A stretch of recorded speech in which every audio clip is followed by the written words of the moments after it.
herramienta fiscalizadora.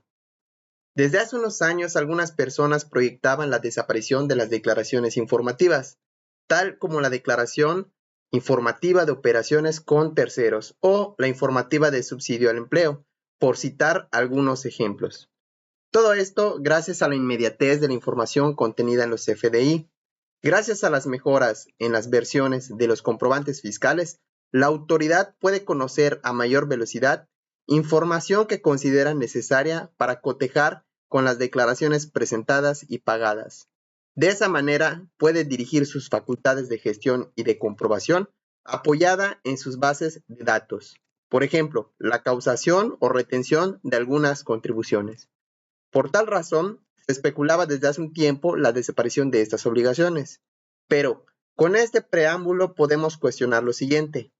¿Qué tan valiosa es la DIOT para el SAT en la actualidad? ¿En realidad desaparecerá la DIOT? Aunque la respuesta parece muy sencilla de responder, dadas las últimas acciones del SAT, ya que es conocido por todos nosotros que la autoridad fiscal en México ha enviado diversas invitaciones cruzando montos declarados por los contribuyentes y sus propios clientes.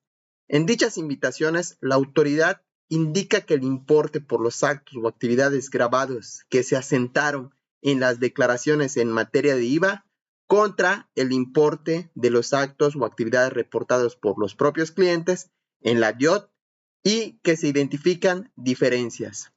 Seguidamente aparecen los periodos, el valor de los actos grabados, declarados, normalmente al 16%, el total de los actos o actividades reportados en la DIOT de los clientes y las diferencias. Esto se ve robustecido con la misma aplicación en los programas de vigilancia profunda, donde también se dan a conocer estos cruces de información y en algunos casos se dan a conocer los RFC que nos reportan. Y en el caso que no sea así, lo podemos solicitar a la propia autoridad mediante un trámite virtual ingresando en servicios por internet, aclaraciones, solicitud, mensaje de vigilancia profunda y complementar el formato electrónico. En consecuencia, cada vez es más común que a varios contribuyentes les lleguen este tipo de comunicados. Cabe mencionar que la DIOT es la obligación para todos aquellos que son sujetos de la ley del IVA. Desglosa por RFC los pagos, las retenciones y los montos de acreditamiento que se utilizaron para restar al IVA causado. Es decir, en la DIOT solamente se informan operaciones de compras a proveedores y acreedores. Tiene la función de complementar lo declarado en el pago definitivo mensual. En la actualidad, esta obligación se encripta mediante el sistema DEM, documentos electrónicos múltiples, y se envía por medio del portal del SAT, el cual es llenado por el propio contribuyente o en coadyuva de un sistema contable. Tiene su fundamento en el artículo 32, fracción octava de la citada ley del IVA. Sin embargo, la regla 4.5.1 de la Resolución Miscelánea Fiscal para 2024 concede la facilidad a las personas morales y físicas de presentar la obligación durante el mes inmediato posterior al que corresponda dicha información, es decir, a más tardar el día 30 o 31 según se trate. Problemática. En este contexto se pueden dar ciertas manipulaciones del declarante en la informativa. Por ejemplo, un cliente puede maniobrar su informativa aumentando cantidades que en realidad no se pagaron con la intención de ocultar un pago menor de IVA. O puede darse el caso que un cliente declara a destiempo alguna operación. En otros términos, un contribuyente pudo declarar de manera correcta, pero el cliente declarar en el siguiente mes esa operación como acreditable, creando esta inconsistencia.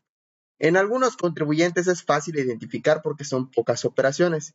En lo particular, tenemos la contabilidad de un bar y al llegar a este comunicado pudimos identificar que se trata únicamente de una factura emitida el último día, pero el cliente de manera incorrecta acreditó en el mes siguiente. Pero esto se agrava cuando se tratan de múltiples operaciones y cuando se cuenta con muchas ventas. Es inviable saber en qué momento declararon o qué hicieron todas las personas con la información del IVA acreditable. Tampoco podremos comunicarnos con todas las personas con las que tuvimos operaciones y que ellas accedan a corregir o unificar la información.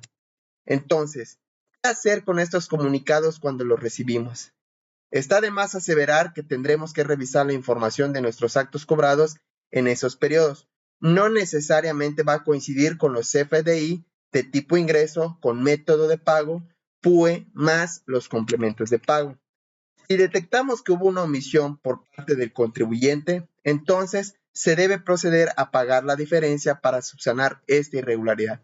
Pero si validamos toda nuestra información, se encuentra en orden y en estricto apego a las disposiciones fiscales, entonces podemos responder con un escrito libre, el programa de vigilancia profunda, manifestando que toda la información está acorde con la ley del IVA, aportando por supuesto la información que consideremos pertinente. En el caso de los comunicados que llegan al correo, podremos hacer con esta contestación de manera opcional. Si la autoridad fiscal desea ejercer facultades de comprobación, entonces, al menos por las partes de los actos cobrados, tendremos la certeza que todo está en óptimas condiciones. Pero otro punto relevante es que algunos regímenes están relevados de enviar la DIOT. Podemos mencionar algunas reglas misceláneas en donde se da esta facilidad. Tenemos, verbigracia, la 2.8.1.17, que indica lo siguiente.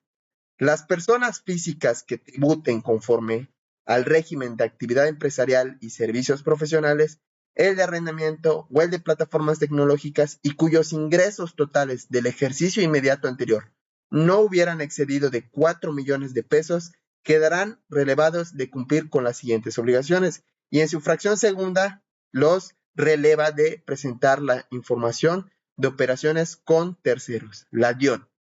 También encontramos este beneficio para los contribuyentes reciclo, personas físicas y personas morales. Regla 3.13.16. Las personas físicas y morales que tributen conforme al reciclo quedarán relevadas de cumplir con las siguientes obligaciones. Y nuevamente en su fracción segunda encontramos que se les concede la facilidad de no presentar la DIOT a que se refiere el artículo 32, fracción octava de la ley del IVA. Sentadas las bases de lo anterior, no todos los contribuyentes están enviando la DIOT. Entonces, la autoridad fiscal queda mermada con información para fiscalizar y lograr sus objetivos de recaudación. Pero en realidad, a pesar de que estas personas pueden optar por no enviar la informativa, al descargar la opinión de cumplimiento, esta puede aparecer en sentido negativo, resultando pendientes las declaraciones informativas. En síntesis, a pesar de que el SAT da la facilidad de no enviarla, presiona para que cada vez más contribuyentes la envíen a pesar de estar relevados. A lo anterior, la autoridad tendrá los siguientes escenarios. Número 1. Ejercer fiscalización rigurosa a quien acreditó y reportó de manera indebida. Número 2. Coaccionar a la persona que no declaró de manera correcta los actos cobrados. O número 3. Ejercer facultades de comprobación a ambos contribuyentes. Como conclusión, observamos que el SAT ha obtenido una herramienta de fiscalización muy valiosa y lo ha reencontrado con la DIOT. Una declaración que algunas personas avistaban de salida, pero que hoy por hoy le es sumamente eficaz para fiscalizar y, al menos en lo personal, no creo que quede en obsolescencia. Al final, es recomendable enviar esta información y que esté debidamente amarrada con los momentos y que cumpla con los requisitos de acreditamiento. Adicionalmente, tener mucha diligencia al momento de determinar los actos cobrados de IVA. Bueno, sin más por el momento y con todo lo mencionado, me despido después de este breve análisis sobre la DIOT, esperando que la información te sea de provecho. Te recuerdo, mi nombre es Andy Chan y nos vemos pronto.